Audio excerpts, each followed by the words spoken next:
반갑습니다. 구독자분들과 함께 성장하는 유튜브 밀리터리 채널 생활탐구입니다. F-15K 슬램 이글. F-15K는 대한민국 공군의 전폭기이며 공대공, 공대지 임무가 모두 가능한 대한민국 공군의 주력 전투기로 운영 중입니다. F-15E 스트라이크 이글을 최신 기술로 업그레이드한 기종입니다. F-15K는 당시 미국이 외국에 판매하던 F-15 중 역사상 처음으로 업그레이드를 해서 외국에 판매한 기종인데, 이때 도입한 국가는 미국 외에 한국이 처음이었으며 일본 등 다른 나라들은 모두 특수 기능이 제한된 다운그레이 버전을 도입했습니다. F-15 수출량을 보면 F-15J, DJ 이는 일본에서 생산한 버전으로 F-15CD를 베이스로 미쓰비시 중공업이 면을 생산한 버전입니다. 그리고 F-15I, F-15E의 이스라엘 공군용 개량형입니다. F-15S, F-15E의 사우디아라비아 공군용, F-15SA, 사우디아라비아가 신규 도입한 F-15E 계열기, F-15SG, F-15E의 싱가포르 공군용 개량형입니다. 그리고 F-15QA, 카타르 공군이 도입하는 F-15E 계열기, F-15K 수출형 중 미국이 역사상 처음으로 업그레이드하여 한국에만 판매했습니다. 때문에 2000년대부터 2010년까지 대한민국 공군의 F-15K는 동부가 하늘의 제왕이었습니다.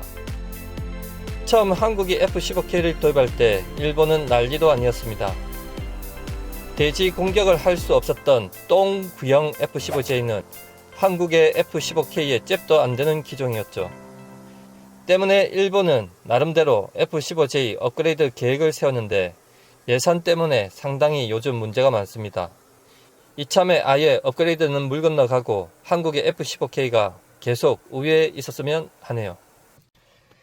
현재 일본 항공자위대는 총 201기의 F-15J를 운영 중이며 99대는 개량하지 않고 F-35A, B로 대체할 예정이긴 한데, 계획이야 어떻든 일단 항공자위대의 F-15J 숫자는 분명히 줄어들게 됩니다. 계획은 98대를 개량할 예정으로 2020년 미국과 계약 초기 비용을 8,249억 원을 계산하고 있었지만, 미국은 전자전 장비와 레이더 관련 부품 교체 등으로 당초 예상의 3배가 늘어난 비용을 요구했습니다. 당장 20대 개수에 들어가는 초기 비용만 8,249억 원에서 2조 4천억 원으로 폭등해버려서 미국과 재협상을 원한다고 하지만 잘 될 리가 없을 것 같습니다. 반면 한국의 F-15K 59대도 개량에 들어가지만 일단 애초 도입부터 최신 기종이었기 때문에 일본처럼 기골까지 변경할 필요도 없고, 일본은 자체적으로 개발한 전자전 장비를 모두 떼서 갖다버리고 미국 장비로 업그레이드 하는 등 이래저래 일본보다는 비용이 덜 들어가게 되면 일본은 저 정도 금액이면 신규 기체를 도입해도 되는 금액이죠. 반면 우리 군 당국은 2020년 F-15K 1차 성능 개량을 공식화했고, 1차 성능 개량은 항재민 앙테나, 피하 식별 장비, 연합 전술 데이터 링커 등을 장착해 적의 전파 교란과 보안 기능을 강화하는 것으로 2025년까지 총 사업비 3천억 원이 책정됐습니다. 그리고 2차 성능 개량은 2023년부터 첨단 능동 위상 배열 레이더 등을 장착해 4.5세대 전투기로 업그레이드 되죠. 즉 한국의 F-15K 슬램 이글은 최신 버전이기 때문에 일본보다 업글 비용이 적게 드는데, 일본 항자대의 F-15J는 초기 버전을 개량한 것으로 최종 버전인 F-15 어드밴서드 이글로 개량하려면 과정도 복잡하고 비용도 훨씬 더 많이 들죠. 항자대의 F-15J는 F-15 이글 구형 버전인 F-15CD 요격기를 다운그레이하여 면에 생산했기 때문에 공대공 임무를 주력으로 하는 기체를 다목적용으로 개량하려면 한국보다 돈이 훨씬 많이 들어갈 수밖에 없습니다. 일본 항공자위대의 F-15J 업그레이드 항목을 대략 살펴보겠습니다. A사 레이더 100여 개, 신규 전자전 장비 100여 개, 콕핏 디스플레이용 프로세스 100여 개, JMSP 훈련 장비, SAM/SM 기만 장비, 신규 시스템과 무장 인티그레이션 지원, 테스트 지원 등 훈련 장비 및 조종사 훈련 지원, 기타 등등 업그레이드 장소와 시설의 건설을 지원, 시설 부지와 건축비 일본이 모두 제공한답니다. 대략적인 구성만 봐도 엄청난 금액이 소요될 것으로 예상됩니다. 해당 프로그램은 802억엔의 예산을 투입하기로 했지만 2020년도 분인 390억엔은 아예 예산 집행을 하지 않았고, 미국은 수정한 예산 금액을 처음보다 3배나 많게 요구하면서 F-15J 업그레이드 프로그램이 전면 재검토에 들어갔고, F-15J 업그레이드가 예정대로 실시되지 않을 경우 일본 항자대의 작전 능력은 크게 위축될 듯 합니다. 일본은 미국 무기를 구매할 때마다 과다하게 지출한다는 지적을 계속 받아왔는데 이번에는 어떻게 해결할지 기대가 됩니다. 일본 국민들이 이번에도 그냥 설렁설렁 넘어갈지 궁금하네요. 그리고 일본의 F-15J 개량 중단 이유가 예상보다 3배나 웃도는 비용 때문이라는 것이 정설처럼 보이지만 사실은 다른 이유가 있는 듯 합니다.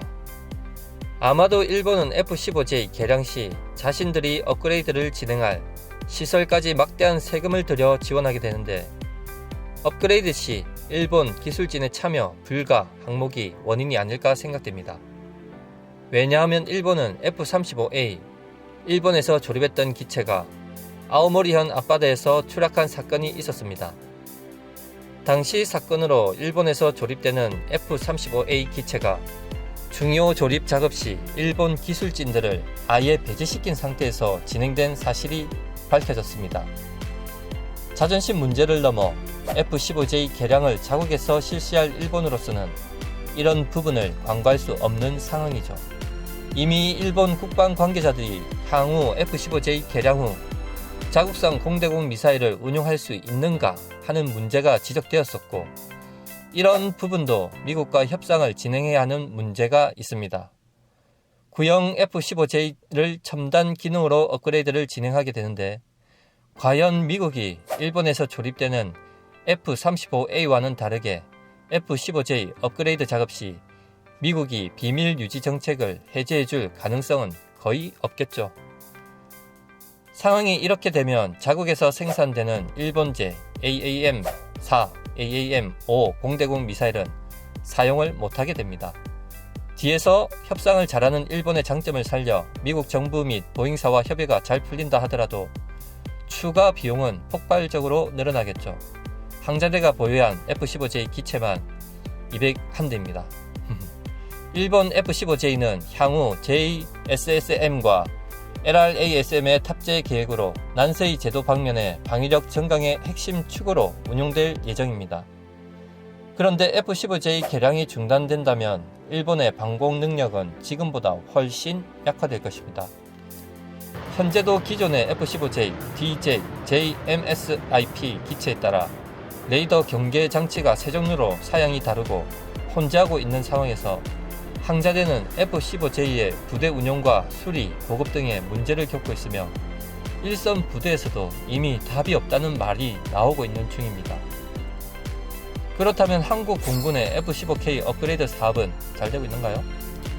한국 공군도 도입한 지 15년이 지나면서 동북아 최강 전투기 F-15K라는 명성은 이미 희미해졌습니다. 그러나 미국의 F-15EX 생산으로 부품 가격 하락이 예상되면서 지금이 업그레이드 최적기라고 하긴 하지만 대당 500여억 원이 소요되는 사업은 여전히 부담스럽긴 마찬가지입니다. 우리 공군이 2005년부터 도입했기 때문에 성능 개량이 당연히 필요한 상태입니다. 과거 추락한 2대를 포함해 2005년 61대를 도입할 때 총 비용은 7조 4천억 원, 대당 1200억 원 가량의 예산이 투입됐는데 현재 방위사업청의 F-15K 성능 개량은 1, 2차로 진행될 예정이며 1차 성능 개량은 2022년에서 2025년까지 총 사업비 3천억 원으로 적의 전파 교란과 보안 기능을 강화하는 내용으로 항제밍 안테나, 링크 16 연합 전술 데이터 링크 등을 장착하게 됩니다. 그리고 2차 성능 개량은 2023년부터 에이사 레이더 장착으로 4.5세대 전투기로 거듭나게 되며 향후 10여 년 동안 업그레이드가 진행되어 중국, 러시아, 일본의 4.5세대 전투기들에 대응할 예정입니다.